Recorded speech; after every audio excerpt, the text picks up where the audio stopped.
Mark, I don't think at the beginning of the show that you read the doctor's credentials off. I wish you would, because it means a lot, and it means a lot to me to hear them. Absolutely, and I will do that right now since I'm about to launch into reading this excellent article.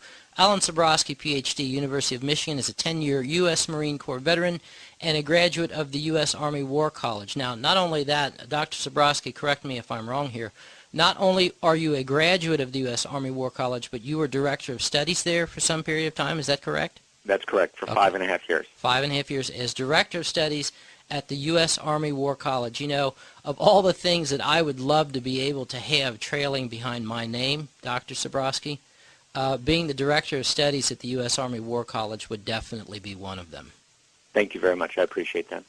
When we look at the two wars that the United States finds herself in, and on the cusp of at least two others, and all of this for the benefit of a certain foreign a country sitting on the eastern shores of the Mediterranean Sea, they have been wildly successful at bringing all of this about, and I think one of the main components of this is the fact that very few people really understand the nature of the problem. And I think that your article here basically lays out the problem, which is that when you have people who try to make this claim that they are loyal to America and at the same time loyal to a foreign government, it is a lie.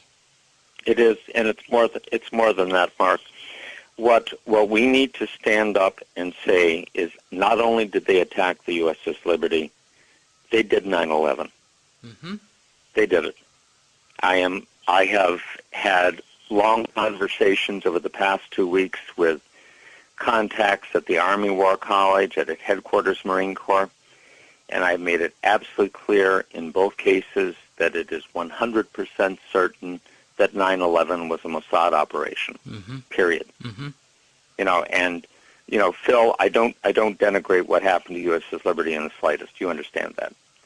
But for most Americans, what happened to the USS Liberty or in Vietnam was history. Mm-hmm. This is history. They can be concerned about it, but they're not going to get mad about it. Right. 9/11 has led directly to 60,000 Americans dead and wounded. God knows how many hundreds of thousands of people in other countries that we've killed or wounded or made homeless. Mm-hmm. And it's an ongoing sore. It's not your sore from the USS Liberty. It's not my sore from Vietnam. Both of us have those. Both of us care about it. But this is an open wound. And what Americans need to understand is they did it. Mm-hmm. They did it. And if they do understand that, Israel's going to disappear. Israel will flat-ass disappear from this earth. If I sent a film to one of my colleagues, and it basically had Americans grieving over their dead coming back. Mm-hmm. And I showed one of them. It was a woman just wrenched by grief, over her dead soldier. Mm-hmm. And I said, if Americans ever know that Israel did this, they're going to scrub them off the earth, and they're not going to give a rat's ass, forgive my language, what the cost is. They are not going to care. They will do it. Alan, they should. Alan,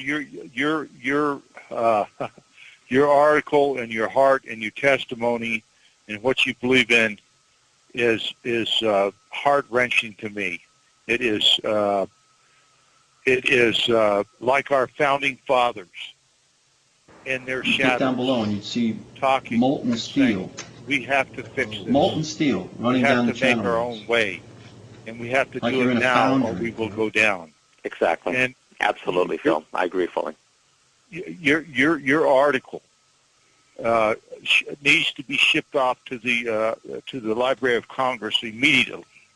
Well, I can tell you it's being read by some people in Headquarters Marine Corps and at the Army War College. I sent it off to them this past week, and I've had some long discussions with people up there, and there are some really, really unhappy people. What are they saying? If you can talk about that, Dr. Sabrosky, what You know, I'm curious. Astonishment. Okay. The first thing, Mark, is astonishment. They didn't know. They truly didn't know. And these are not unintelligent people. They really didn't know.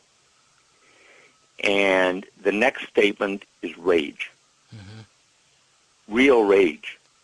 And the Zionists are playing this as truly an all or nothing exercise. Mm-hmm. Because if they lose this one, that's it. If the American people ever realize what's right. happened, mm-hmm. they're done. That's it. I have one grandparent who's Jewish. So it's not only a matter of blowing our cover. If Americans ever truly understand that, their history. It'll be a bloody, brutal war, and they're gone. Mm-hmm. I mean, it's not even going to be a close contest. Well, and they know that, and what they understand, I think, as well, is that their leverage is on the political appointments. Mm-hmm. Their leverage is not in the uniformed services. There are lots. If you pick up the Army Times or the Navy Times or any of the journals of any of the services, you get a very different view than you get, looking at the Congress and the White House. Mm-hmm. And the military has not been bought. The military is loyal, but it has not been bought. Mm-hmm. And if it ever understands this, really, really deeply understands this, and this is what I got when I put some of these things to the Army War College and to Headquarters Marine Corps, and I mentioned to a contact at Headquarters Marine Corps, I said, they did 9/11. Mm-hmm. And it was, you don't mean it. I said, absolutely. And if they ever understand that, these people are history. Well, now let me ask you something, Doctor. And obviously, I understand that we need to protect the names of the innocent here, and this is there probably there are no innocent. Okay, I'd like to know a little bit more about this. I mean, these conversations that you're having with your colleagues who are still serving in uniform, what is the reaction on their part when you tell them things like this? First a disbelief, and what I show them immediately afterwards is an interview with a Danish demolitions expert mm-hmm. named Danny Jowenko, mm-hmm. and it shows the third building at the World Trade Center going down, mm-hmm. WTC-7. Right. And they look at that, and I said, now you understand that if one of the buildings was wired for demolition, all of them were wired for demolition. Right.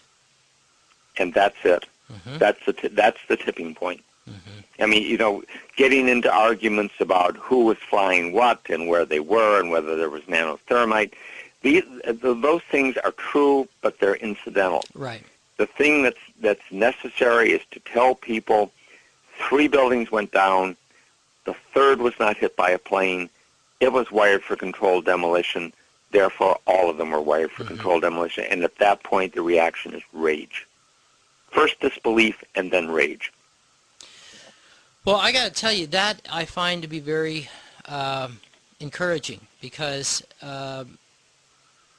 based upon the cursory conversations I have with some military people, and I have to be real careful about what I say because you just don't know what you're walking into when you start a discussion of this type with one of them. Based upon these, as I said, cursory conversations that I've had with some of them, they're clueless and they don't want to hear about it. They are loyal to the flag that is on their left sleeve as a patch, and the thought that the government could be in any way involved in any kind of high crimes and treason against the United States, the people of the United States, is just unthinkable to them. So I'm glad to hear that there still is some gray matter and some patriotism left, at least in the circles where you travel, Dr. Sabrosky.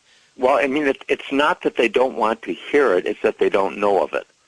And what I have done when I presented it to these people, and I said, just look at this. Just look at this picture. I'm not going to give you an argument. Just look at it. And they look at the film, and without exception, they come back and they say, they did it, didn't they? I said, yep.